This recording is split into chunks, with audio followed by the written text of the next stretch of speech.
여러분, 안녕하세요.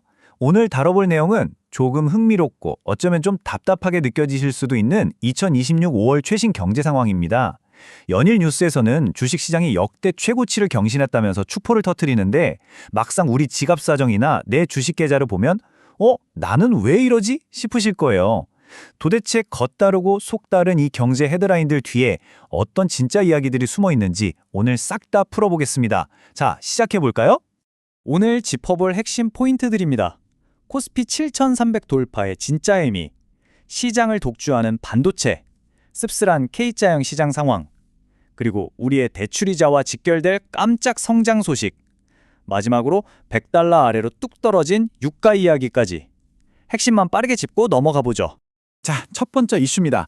코스피 17,300 시대 그 진실을 한번 들여다보겠습니다. 7,384.56. 와, 진짜 어마어마한 숫자죠.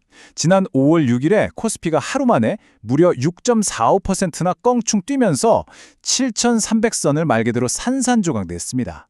종가 기준으로 7,384.56이라니 한국 증시 역사상 그야말로 아무도 밟아보지 못한 미지의 영역에 발을 들이게 된 겁니다.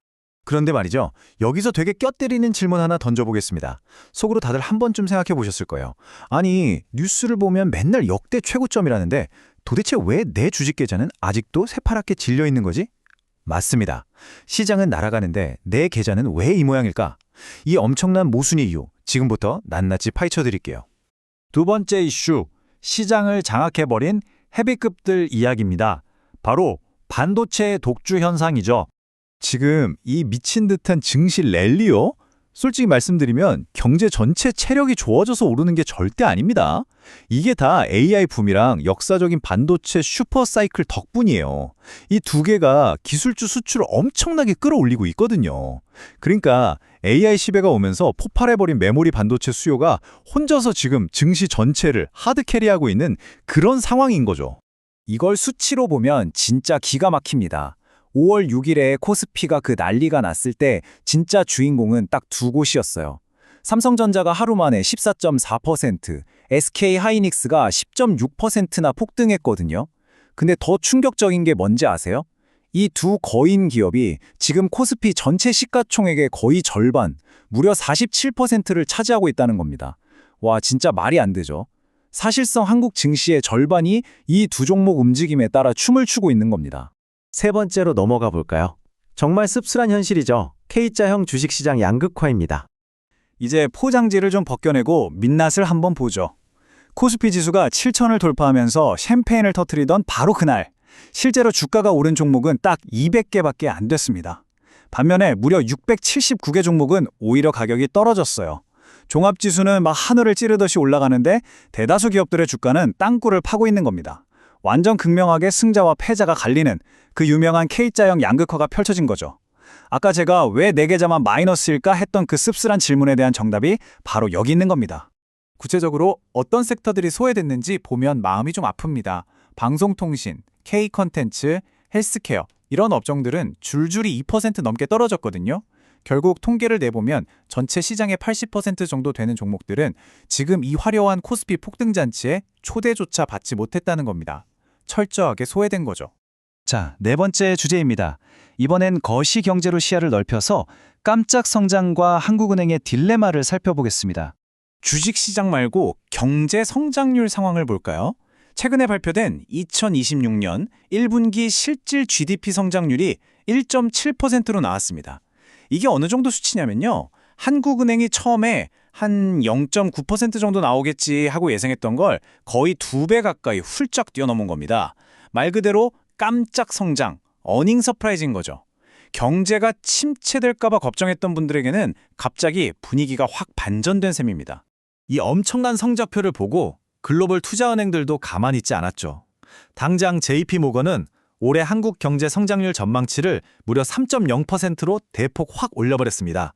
한국은행이 원래 2.0% 정도로 봤었는데 완전히 시각을 바꾼 거죠. 시티은행이나 BNP 파리바 같은 다른 곳들도 일제히 눈높이를 훨씬 높였고요. 수출이 견인한 경제 성장세가 정말 강하다는 확실한 신호입니다. 근데 잠깐만요. 이렇게 경제가 쑥쑥 크는 게 과연 우리 같은 평범한 서민들한테 무조건 좋은 소식일까요? 이게 참 얄궂은데요. 경제가 이렇게 예상 밖으로 탄탄하게 커버리면 한국은행 입장에서는 제일 골치 아픈 물가 상승, 즉 인플레이션 압력을 꽉 잡아야만 합니다. 그럼 어떻게 될까요? 금리를 내리기가 눈치 보이고 엄청 힘들어지겠죠. 오히려 금리를 올려야 하거나 지금의 높은 금리를 꽤 오랫동안 유지해야 할 수도 있습니다. 결국 국가 경제가 좋다는 뉴스가 대출이자 갚는 우리한테는 고금리 고통 장기화라는 나쁜 소식으로 돌아오는 아주 답답한 딜레마가 생겨버린 겁니다. 마지막 5번째입니다. 시야를 좀 더 넓혀서 글로벌 상황, 특히 유가와 지정학적 변수를 살펴보겠습니다. 올해 굵직했던 국제 흐름을 싹 한번 정리해보죠. 1분기에 중동에서 전쟁 터졌을 때 기억나시죠? 그때 유가가 순식간에 60%나 미친 듯이 폭등했었잖아요. 그러다 4월에는 호르무즈 해협 봉쇄 되네 마네 하면서 기름값이 배럴당 170달러까지 간다고 다들 공포에 떨었고요. 그런데 정말 다행히도 5월 들어서 미국이랑 이란 사이에 합의가 임박했다. 휴전 기대감이 솔솔 나오면서 분위기가 확 바뀌었습니다. 네, 그 극적인 반전이 바로 이 숫자로 증명됩니다. 전쟁이 끝날 수도 있다는 기대감이 확 퍼지면서 브렌트유 가격이 단숨에 10.8%나 쑥 빠졌습니다. 그래서 지금은 배럴당 98.04달러, 그러니까 사람들이 가장 불안해했던 마지노선 100달러선 아래로 마침내 뚝 떨어졌습니다. 인플레이션에 기림을 들이붓던 가장 무서운 불길이 일단은 잡힌 거죠. 기름값이 안정을 찾는 게 왜 그렇게 중요하냐면요. 이게 우리 실생활에 미치는 영향이 어마어마하기 때문입니다. 한국은행 데이터를 보면 국제 유가가 10% 오르면 우리나라 소비자 물가도 시간차를 두고 0.2% 정도 같이 오르거든요.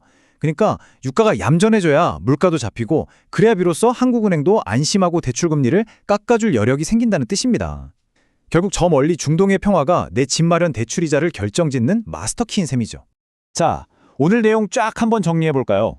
뉴스에서 떠드는 코스피 7300이라는 그 화려하고 눈부신 숫자 뒤에는 사실 반도체 공룡 2마리만 잔치를 벌이고 있는 K자형 양극화라는 씁쓸한 현실이 숨어 있었습니다. 거기다 1분기에 경제가 깜짝 성장했다는 반가운 소식마저도 누군가에게는 대출금리가 안 내려가는 어두운 그림자로 다가오고 있죠. 여러분, 이제 뉴스 헤드라인에 나오는 국가 평균 숫자가 무조건 내 지갑 사정을 대변해주진 않는 시대입니다. 이렇게 극심하게 쪼개진 경제 상황 속에서 겉으로 보이는 지표 그 너머를 읽어내야만 내 돈을 지킬 수 있습니다. 과연 여러분은 이 파편화된 진실 속에서 어떻게 여러분만의 돌파구를 찾으시겠습니까? 한 번쯤 깊게 고민해 보실 만한 질문을 남기면서 오늘 이야기는 여기서 마무리하겠습니다. 끝까지 함께 해주셔서 감사합니다.